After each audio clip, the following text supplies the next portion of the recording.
Hey, yo, where Nick at? Back there in the cut. It's Nick in the Cut. I'm here on my journey back to Florida from Alabama, and right now it is 2:29 in the morning. All right, so rewind. Those pictures that you saw, like people make those comments. I like when people comment like that. Like that's real feedback. Like that just lets me know you guys really want to see the episode. I'm not like mad or anything about it, but I'm making this video to kind of explain like why it takes so long. First of all, the people who first started making documentaries, day in the life or day in the lives, Home Team Hoops 10,000 hours. You gotta remember, every time they dropped an episode, it would take at least 2 months, at the least maybe 2 weeks until they dropped a new one. Me dropping one every single week, it takes a lot more time than you think. You wouldn't think that all the basketball like highlights you see or any like highlight video, a 1 minute Instagram clip can take 2 to like 7 hours. You're taking 4 or 5 days of footage then chopping down to 1 hour. I'm alone, so every time I film, I have to film the next day and the next day and the next day. I don't have time to like sit down, sort through the footage and edit that same footage that day, because the next day I'm waking up at like 9-10 o'clock in the morning and filming again, and then not getting done till like 6 or 7. Like I don't have like all the time that you might think I do. This is the thing about making documentaries. You have to have like a certain amount of scenes, event in it to make it interesting. If you do watch Last Chance U, you don't know any of the people, like they're not big names or anything, but what everybody likes is the story. Balls of Life, Slam, Overtime. The reason why you see them really only do like one day or day in the lives is it's not in the budget to pay like a camera person to stay with the player for so long. Like paying a cameraman like a decent camera, sometimes it's like $1,000 per day. If they have that host, they have like 2 or 3 cameramen, then you're looking at maybe a little more than $1,000 a day, and you have to fly them out from wherever they come from. I believe LA. That's why you really see only day in the lives. But my whole goal, I don't like do it for the money. Like, you know, there might be a couple people say like, yeah, right, whatever, but I mean, I'm just being real. Like I don't do it for the money.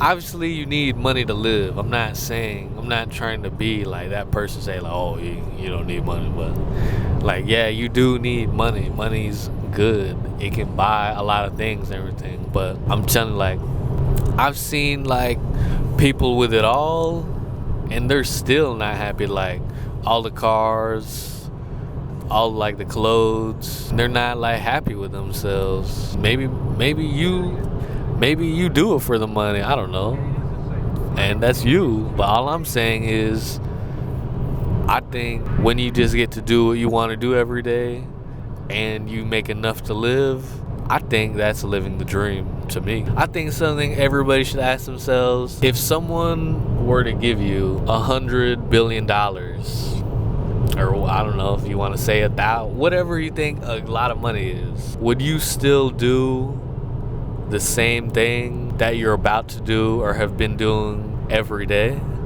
I really like just making stuff that people like really want to watch. I'm not gonna ask JD, hey JD, can we plan today, man? Like, so we're gonna go to bowling, then we're gonna eat at the wing place. That's not how I wanna make my stuff. Like it sounds good to work out like every day, 3 times a day and stuff, and it might look good on camera, but that's not like reality. So when you guys are like requesting like, do this episode, do that, you have to think like, I guess like some people think I'm like balling and stuff, but I make a couple thousand on YouTube, yeah, but the tax is 30%. Everything that you guys might think, how everything goes and stuff in the video world, I really just want to make this video like clear that up. Or maybe some of you already know, I don't know, but I wish it was like, yeah man, let me DM Zion and then hopefully we can work. I wish it did work like that. I mean, it kind of does, don't get me wrong. Like, luckily I've been blessed to work with some NBA players like Dwayne Bacon, Malik Monk, and be working on their documentaries. The Jalen Green situation, that's just one of those things where you just have to say it be like that. It is what it is. And I spent about like $1,000 over 3 days, like for the flight, hotel.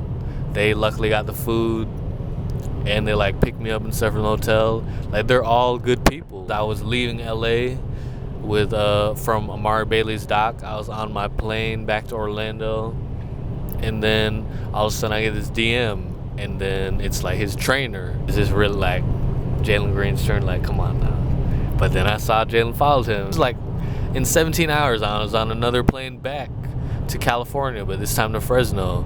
You know, we do the dock, everything's cool, and as soon as I get back to Florida, I get this text. What's up, man? Love the Instagram video you did, but the agency says you can't drop the documentary because it might break his contract. And, you know, I don't know how true that is or not, but what can you do?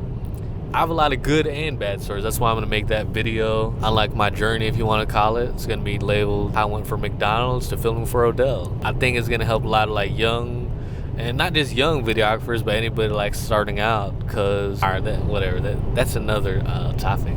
But anyways, you can't control a lot of things in the video world. Another example, like Sharif, he's a popular player, so he's not going to see all his DMs. So if I DM him, he's most likely not going to see it. Also, he's in college, so maybe back in the day, it was like all cool, like, you know, Home Team Hoops. When he was with Corey Sanders, he could go to Rutgers, film Corey, all, you know, in the dorms and stuff. Then he like filmed his game, I believe, but it's not like all like smooth and gravy as you guys saw. Like, even look at the JD's playoffs.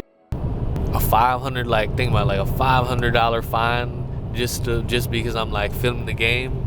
And then you have like all these other schools in the area filming, and did they get fined? Probably not.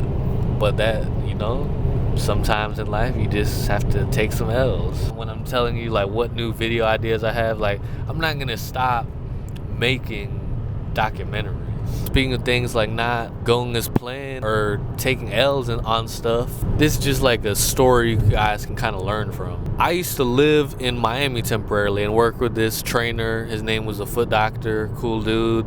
He trained a lot of NFL, NBA players. He worked out like Steph Curry, Draymond Green. Like at the end of my time with him, like Kanye wanted to train with him. When I was working with him, that was around the time that I was really like tapping in, doing the episodes. And a mistake I made, I didn't trust myself. Like, I already said like, yo, okay, I'll be your video guy, and I just didn't want to like get up and leave. But sometimes you gotta grow a pair, man, and just be like, yo, like, this was best for me, and just go do that. But the reason why I'm telling you that, the whole time stuff isn't going as planned. Like, I'm thinking, dang, I'm gonna get to like film all these field sessions, these football players like Hollywood. I'm about to film him. I'm about to film him going like ham on the field. Like, this video is about to blow. That day never came, man. All I would film is the foot doctor giving him a massage, like stretching him out, and that's all I would film. And did I expect that? No. Dwayne Bacon at the time saying, yo, like, let's film this, let's film that. I'm having to say like, oh, I can't because I'm in Miami. The whole time, like, that's like, again, my mistake, where I should have just like went back home to Orlando and just filmed debate. Like, you can say if that, if this, but I'm just telling you what most likely would have happened.